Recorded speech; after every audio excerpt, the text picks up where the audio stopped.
আম ফুরিয়ে যাওয়ার আগে তাড়াতাড়ি বাজারে যাও, খুব শীঘ্র বানিয়ে ফেলো আমের ভাপা সন্দেশ, মুখে দিলেই মিলিয়ে যাবে, খুব টেস্টি টেস্টি। চলো তাহলে দেরি না করে বানিয়ে ফেলি আমের ভাপা সন্দেশ। সন্দেশ বানানোর জন্য 1 লিটার পরিমাণ প্যাকেটের দুধ নিয়েছি। দুধটা ফুটে উঠলে গ্যাস বন্ধ করে দিয়ে হাফ কাপ টক দই দিয়ে দুধটা কাটিয়ে ছানা বের করে নেব।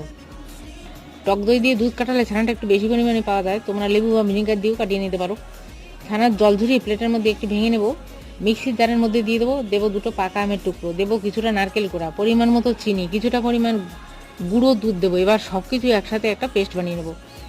আগে থেকে রেডি করা বাটিতে আমের পেস্টটা ঢেলে একটু ট্যাপ ট্যাপ করে নিয়ে অন্য একটা কড়াইতে জল ফুটলে একটা স্ট্যান্ড বসিয়ে আগে থেকে রেডি করা আমের মিশ্রণযুক্ত বাটিটা বসিয়ে রাখবো ঢাকা দিয়ে 15 থেকে 20 মিনিটের জন্য। ঢাকা খুলে একটু ঠান্ডা করার পর পরিবেশনের জন্য একেবারে রেডি আম নারকেলের ভাপা সন্দেশ।